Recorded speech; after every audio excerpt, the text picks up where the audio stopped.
now. I've just come back from Parliament, where I've announced the next phase of our economic support. My main message today is this: our economic plan is evolving because the situation is evolving. In March, we hoped we were facing a temporary period of disruption. What's now clear, as the Prime Minister and our scientific advisors have said, is that for at least the next 6 months, the virus and restrictions are going to be a fact of our lives.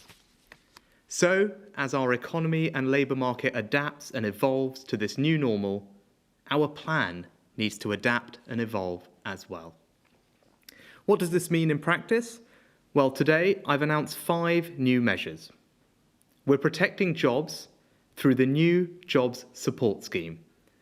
The government will directly support the wages of people in work, giving businesses who face depressed demand through the difficult winter months the option of keeping employees in a job on shorter hours, rather than making them redundant. We're also extending the self-employed scheme to sit alongside that. And I've announced a range of measures to ease cash flow concerns for businesses, allowing them to focus on protecting jobs. Pay as you grow will ease the repayment terms for bounce-back loans. We're giving people more time to pay back their deferred taxes, and I'm cancelling the planned increase in VAT for hospitality and tourism through to the end of March. I know people are anxious and afraid right now, but I want them to know that we have a plan to protect jobs and support businesses. And what was true at the beginning of this crisis remains true. It's on all of us to get through this together. Thank you. Look forward to taking some questions from the media. I think we're going to start with Laura from Koonsberg from the BBC. Laura, are you there? I am. Thank you very much, Chancellor. You have admitted that many people are very worried at the moment. How many jobs do you think this scheme can save with all the measures you've outlined? And you say you only want to help support jobs that are viable. Can you outline which jobs you believe will no longer be viable because of the pandemic? Thanks, Laura. Look, it's impossible for me to predict, given the uncertainty, the exact shape of the labour market.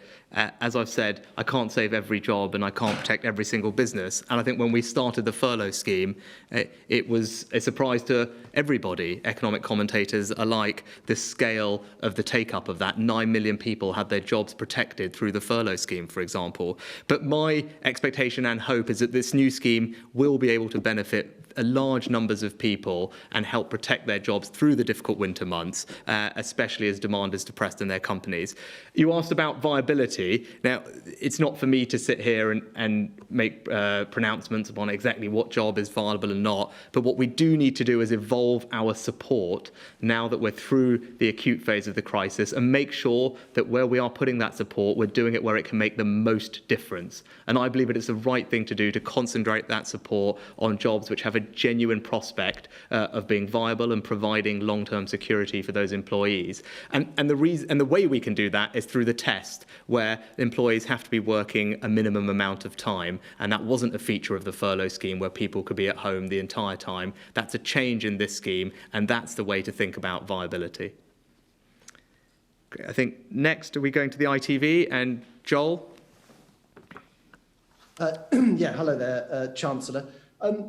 The new job support scheme is far less generous. Employers are doing the heavy lifting. Do you really think there's a powerful incentive for them to hold on to staff?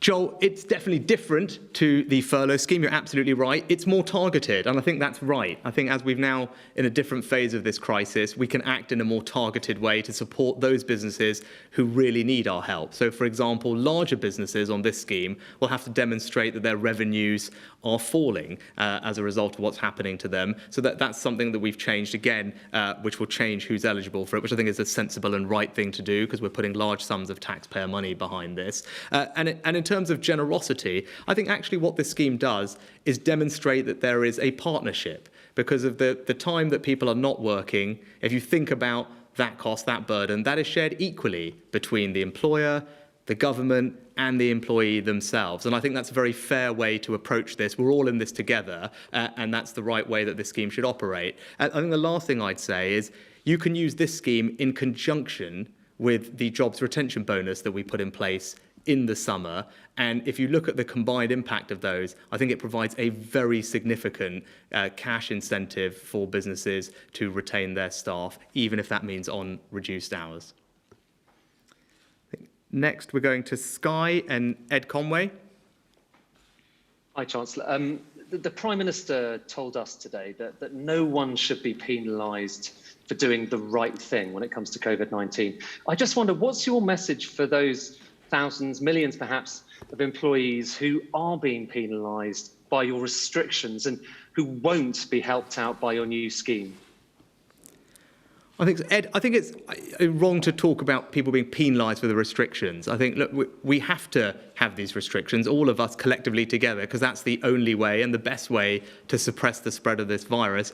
And in the end, that's the best way to protect all of us. So I don't view them quite in the same way. But you're right, we don't want people to be disadvantaged as best we can by what's happening, which is why we've put in place, I think, incredibly generous improvements to our welfare system through the increases in universal credit, the local housing allowance, which helps people with their rental payments if they need it. We created a hardship fund for local authorities for those of their vulnerable citizens who are struggling with council tax payments. So I think we've put in place a range of things to help the most vulnerable. And most recently, for those who are being told to isolate because of the track and trace system, they, if they need, will have access to a £500 payment to help tide them through that if their earnings are going to see a significant disruption and they need that extra assistance. So I think that demonstrates our commitment to make good on that pledge. We want people to be supported to do the right thing, and throughout all of this, we want to make sure that we protect the most vulnerable in our society.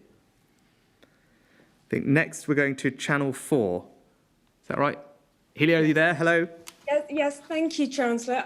I'd really like to pin you down on this question of viability, because people at home will be very anxious about whether their jobs are viable. I mean, we spoke to a sandwich shop owner yesterday who's been in the city for 40 years. I wonder, Chancellor, if you would encourage that shop owner to keep his staff on, despite the fact that trading has gone down 90% since people were told to work from home. Do you think jobs like those, where trading has fallen off completely, are those jobs still viable? Well, I think, Helia, as I said, it's not for me to sit here and make pronouncements on every individual job. What I want to be able to do is provide as much support as possible, given the constraints that we operate in. We obviously can't sustain the same level of things that we were doing at the beginning of this crisis, but nor would it right to do so either, because the situation has evolved. This is now something, as I said earlier, we know is going to be a fact of our lives for a while to come, and that means the economy is going to change and adapt. I can't promise that everyone can go back to the job that they used to have, and that's why, in the summer, we outlined a range of measures to help people find new opportunities. So, for example, we've increased our investment in apprenticeships. We've created the Kickstart scheme. All of that is designed to help people find a new future if the job that they used to have is not one that is going to be there for them now, despite the considerable support we've put in place to try and protect as many of those jobs as possible. Next to Channel 5 and Andy Bell. Andy, good afternoon. Afternoon, Chancellor. The fact is there are still some big sectors of the economy which are absolutely restricted and having terrible difficulties because of restrictions put in by the government. Hospitality is obviously the one that comes to mind. You did have the choice to have the furlough scheme in specific sectors. You've decided not to. People are absolutely clear that there will be jobs lost in areas like hospitality. Are those, as a result of your decision, are those jobs that are going to be lost just the price that now has to be paid for, as you would put it, adapting to the government's response to this pandemic?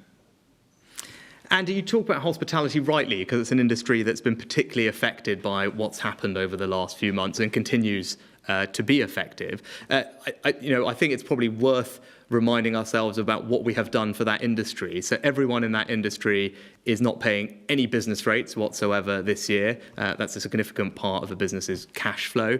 We've also provided those businesses with cash grants of £10,000 or £25,000, something that was not available for other industries and has made an enormous difference to almost 1 million small and medium-sized businesses. Obviously, we had the initiatives over the summer to help try and catalyse demand in that industry, and the VAT cut from 20% to 5%, which is worth billions of pounds of support to that industry. And obviously I announced today that that VAT cut, which was meant to expire in January, will be pushed out through to the spring at the end of March. So I think that represents a considerable amount of support for that industry at what is, I appreciate, a very difficult time. And they will also be able to make use of this new scheme. I think for most people in that industry, they're open and they're operating, but they are having depressed demand. And the scheme that I've outlined today, the job support scheme, is designed to deal with exactly that situation. It helps them reduce their employees' hours. We all chip in to make up some of the difference, and the job can be saved and no one has to be let go. So I think it can help. Next, we go to Times Radio and Tom Newton-Dunn. Good afternoon, Chancellor. Hi, Tom. Hi. You've been very honest in wanting to level with the British public. Perhaps you continue to do so. Can you say with any surety that unemployment won't go over 4 million during this pandemic? And talking directly to the people who will lose their jobs, okay, you don't want to put a number on it, but can you say to them that your interventions are enough to get them back into new work by Christmas? And if not Christmas, then when? Well, Tom, I think I would be lying if I could try and give you precise numbers or timeframes for what's going to happen when. We're dealing with unprecedented economic uncertainty. That's not just me who would say that. I think it would be most economic commentators and forecasters. Of course, unemployment is already rising and will continue to rise. That's a complete tragedy. We've already lost 700,000 jobs. Those people's security is now under threat, which is why I'm doing absolutely everything I can. It remains my #1 priority to protect, support and create jobs wherever I can across the economy. Not going to be able to save every job, but I think the interventions we made in the summer to create new jobs. We talked about the Kickstart scheme before. That's a landmark programme to provide job placements for young people who are at risk of long-term unemployment. That will be up and running very shortly. Applications are already coming in. Those young people will start their new jobs in weeks, in the coming months. There will be 250,000 of them over the next year. So some of the actions we've taken are already starting to bear fruit. We're increasing the capacity of our job centres. We've invested in new apprentices at a time where it's difficult. So look, we're throwing everything at it. Things are already happening, but there's a lot of difficult times to come. But I want people to be reassured that we will keep focusing on this. It remains my #1 priority. If we go to the Financial Times and Delphine. Hello. Chancellor, you've underlined the need for the support measures to evolve as the situation evolves. Are you still prepared to scale up these measures if, as seems very likely now, we're going to see tougher restrictions over the next couple of months? I think, Delphine, first of all, we've just announced all the measures. I think that it's important that we let them take hold and implement them. And actually, we're acting in advance of what we know will be a difficult winter economy. I think we know the coming months are going to be tricky, and that's why we've acted with speed. We've been working on these plans for a while. Now is the right time to outline them. They will come into force imminently and make a real difference to businesses on the ground. So I hope you can be reassured by that, and people can be reassured by that, that we always stand ready to do what's necessary.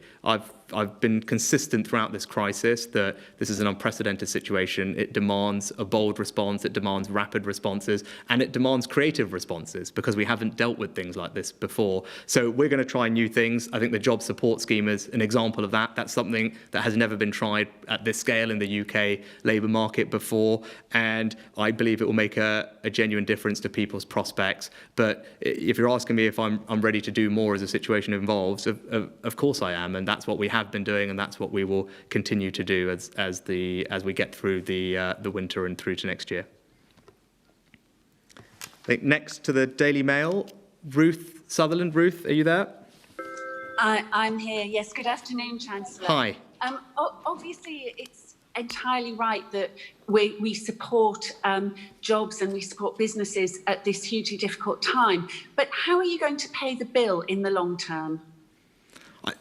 Ruth, I'm delighted that you asked that question, and it's really important. Of course, at the moment, we're providing a lot of support. We can't continue to provide the same degree of support that we did at the beginning of this crisis and sustain it at that level. It's simply not affordable and not sustainable for a prolonged period of time, which is now, we've evolved the situation. The economy is reopening, things are growing again, albeit from a low base. And that's why we are now doing support in a more targeted way, concentrating it on where it can make the most difference, because we have to be mindful of the cost of all of these things. I think everyone is cognizant of what we have done, the scale of what we have done. The situation would have been worse if we hadn't done that. So I think in the long term, it's the right thing to do to have acted in the way we have and to continue providing support to the economy as we go through this difficult winter time. But you're right, over time and as the economy recovers, we absolutely need to have an eye on our public finances and to make sure that we're in a strong and sustainable position. And it's only because of the decisions that were taken before I had this job by previous chancellors that our public finances were in a strong position. And I pay tribute to my predecessors for making those difficult decisions. That's what enabled me to react in this particular way. It reminds us of the importance of repairing public finances, having a strong economy, so that when problems like this come along, you can throw a lot at them. But I will obviously have to make similar difficult decisions in the future as we get on a path back to sustainability. But right now, the priority is supporting the economy, throwing everything we've got at protecting people's jobs, and that's what I will continue to do. Next, to the Times and Phil Aldrich. Phil, good afternoon. Afternoon, Chancellor. Capital Economics have come up with an estimate of about £5 billion for the cost of these interventions today. I just wondered if you had a more accurate estimate of the cost of these schemes. Yeah, we'll publish full costings later in the autumn, and the OBR, the Office for Budget Responsibility, who are the independent watchdog, will cost all of these things, so there'll be full transparency and disclosure about that, as is normal, and you'll be familiar with that process. I think roughly the VAT cut will cost about £800 million, and that comes on top of the existing estimated cost of about £2.5 billion, which is the cost of the VAT cut from when we announced it through to January, and £800 million for the extension. So that's £3.5 billion of total support for hospitality through that measure alone. I think some of the loan deferrals and tax deferrals are slightly complicated to cost, and we can take that offline and I can walk you through it, but the OBR will do all of those, because what we're doing there is deferring payments in that way. And then obviously the most important thing, the job support scheme, it's very tricky to be precise about exactly how much that will cost, because we don't know the exact take-up. But if I walk you through some rough maths, we know that someone on the furlough scheme today, on average, makes about £1,400 a month.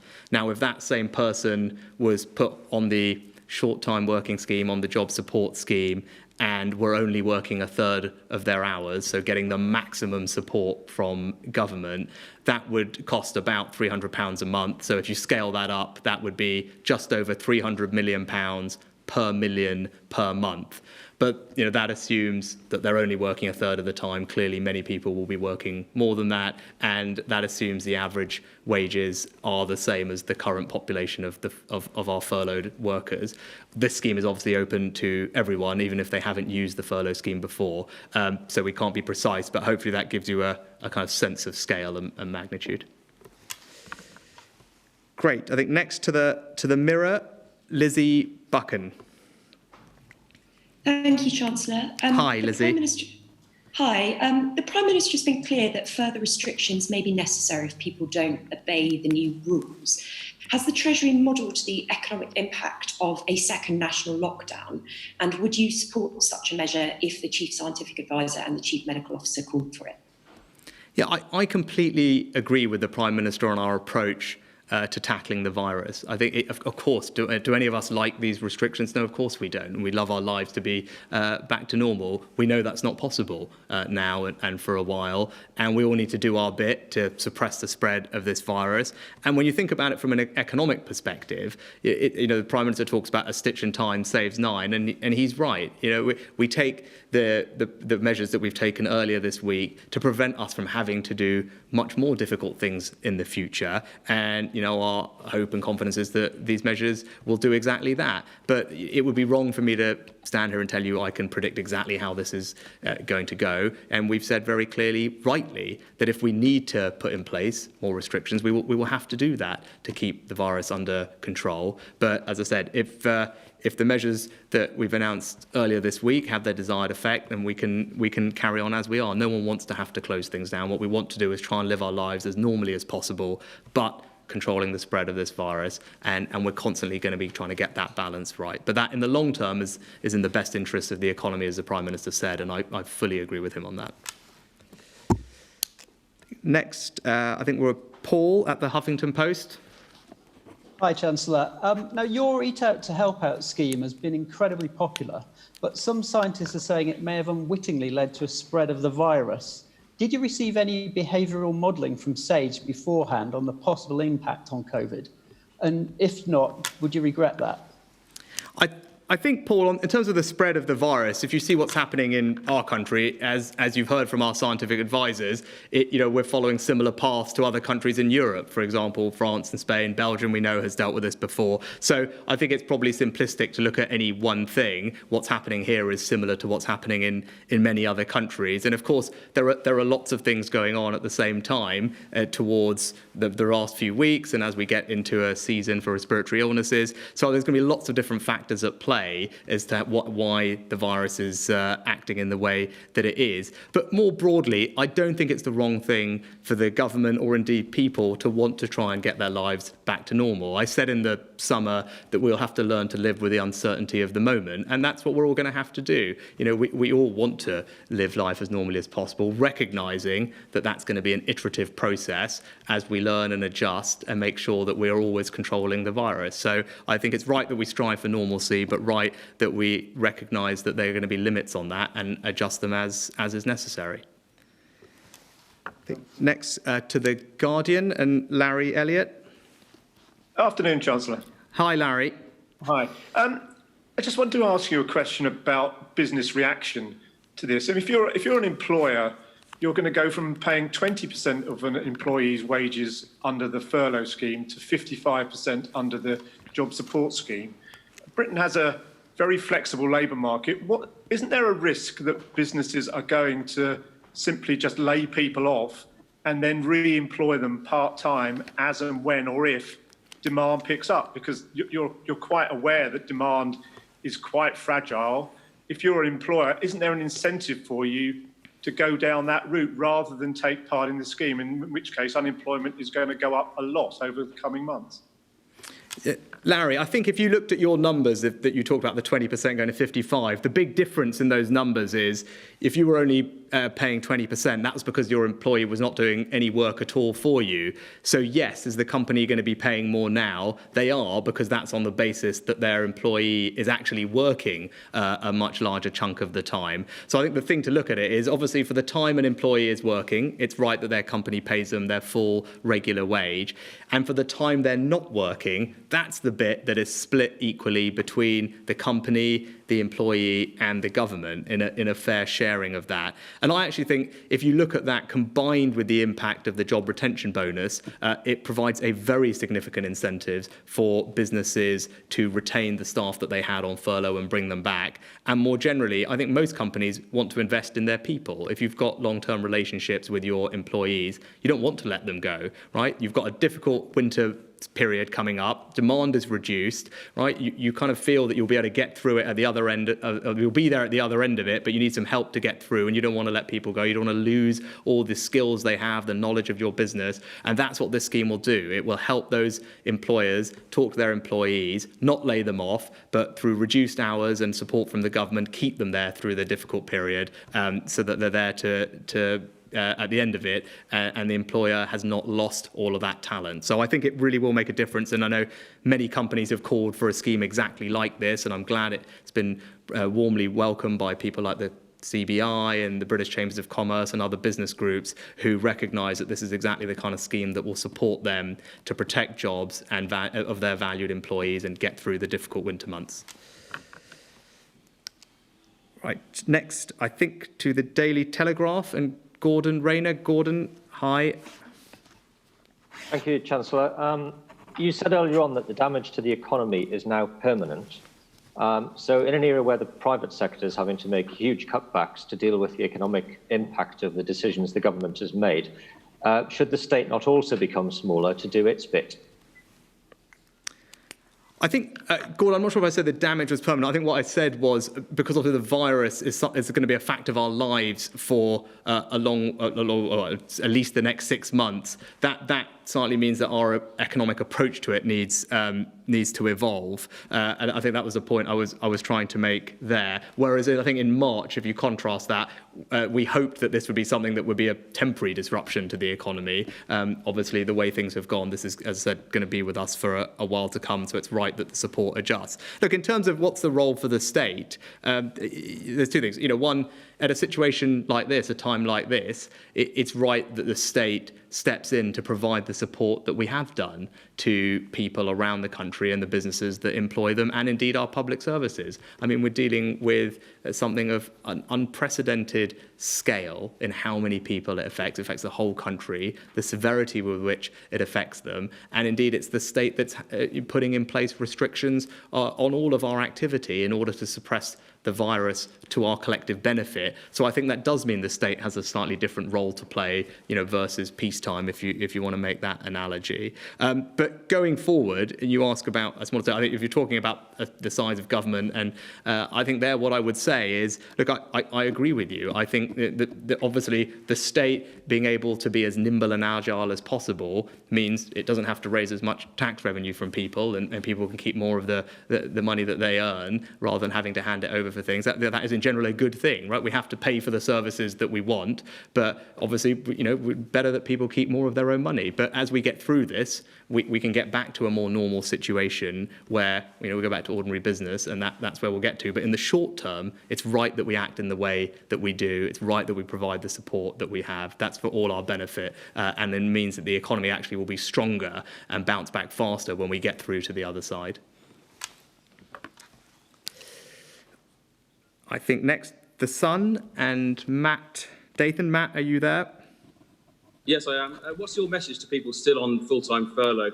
Would you tell them it's now time to look for another job, start a business, or just wait and hope their firm survives the winter? And in August, you were very clear what we could all do to help the economy, our local businesses, eat out and help out. What about now, given that Chris Whitty is telling us to avoid unnecessary contact?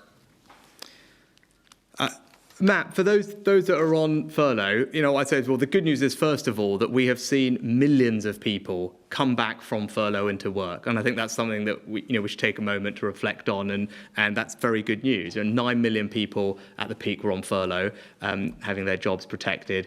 Over half of them are already back at work, and we're down to about 1 in 10 of the labour force, something around that level, which are still on the furlough scheme, but are able to start working. Obviously, we want as many of those people to get back to work as possible. I hope they feel reassured that we're trying to make that a reality through things like the job retention bonus, where we're providing their employer with a significant cash bonus if they're able to bring them back. And even now on a part-time basis, on fewer hours, using the support from the job support scheme, we're making it as easy as possible for companies in a way that we can to bring those last remaining team members back into their workplaces. In terms of what we can all do now, what's the best thing we can do to help? But I like your idea of people starting up businesses. That's great. We have startup loan scheme, so people should have a look at that if they're interested in that. What can we do now? The best thing we can do now is follow the guidelines.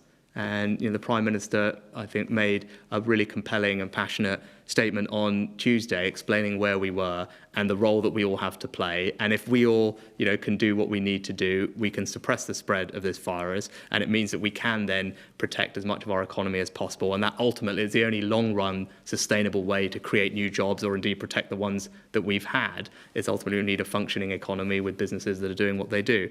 So if we can do that and get on the back of this, then I think we're in good shape, and we see early signs of progress. Right, from a low base, GDP is starting to grow again. We've got economic growth coming back. Retail sales are recovering. So we saw that already, and if we can just follow these new set of restrictions, make it work, then I think we can look forward with cautious optimism. But it's going to be a difficult few months, and that's why we've acted today to provide a considerable amount of extra support to get through that winter period. And I think lastly to Bloomberg and Alex. Thank you very much, Chancellor. Hundreds of thousands of self-employed people missed out, fell between the cracks of your earlier schemes earlier this year, and they look set to miss out again. What's your message to those people? Is it that they should abandon the careers they've built for themselves and seek alternative work? And if I might just push you on jobs, you've said you can't protect every job. A responsible Treasury must have done modelling. How many jobs do you expect to go over coming months? So, Alex, on your first point around self-employed, I think it's probably worth bearing in mind, I think the support that we've put in place for self-employed has been more generous, more comprehensive, and now, as a result of the announcements today, more long-lasting than I think pretty much any country anywhere around the world. And it's benefited around 2.5 million people who are running self-employed small businesses. So I think that's the first thing to say. So I'm proud that we've done that, and I know what a difference it has made. It means that 95% of people who are majority self-employed receive support. Now, obviously, in the past, we have not been able to extend that to people who we don't know about because they've never filed a tax return. Obviously, there's no possible way for us to judge exactly what they've earned, what kind of support they deserve, and that's why we made the decisions we did at the time. But that's notwithstanding the announcements today, there will be significant support for that population already and into the future. And to your last point, I don't, and I can point you to independent forecasters like the Bank of England or the Office for Budget Responsibility, and look, their forecasts don't make for good reading, right? They're forecasting unemployment to go up to high single digits by the end of the year, right? That is a tragedy, but it's not that that's something that's coming. It's already starting to happen. Almost 750,000 people have already lost their job as a result of what's happening to our economy. And that's why it's my number one priority. That's why from the beginning of this crisis, I've been determined to try and protect as many people's jobs as possible. That's why we introduced the furlough scheme. That's why in the summer, as our economy was reopening, I announced the £30 billion plan for jobs to support, create and protect jobs across the United Kingdom, particularly for young people with initiatives like our Kickstart scheme, which is getting going. And that's why today, to help businesses get through the difficult winter period, we've announced the Job Support Scheme, a radical new policy to help protect as many jobs as possible by chipping in together with an employer to allow them to keep people on part-time work rather than laying them off. So all of this stuff put together, I think, shows you how committed I am and the government is to trying to do everything we can protect as many jobs as possible, especially now at what will be a difficult few months. But I'm confident that we will get through it, and we will get through it together. Thank you very much.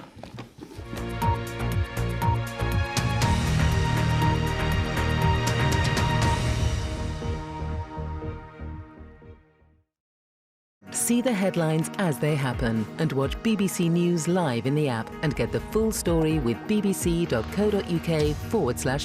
Follow the story for all the latest with BBC News.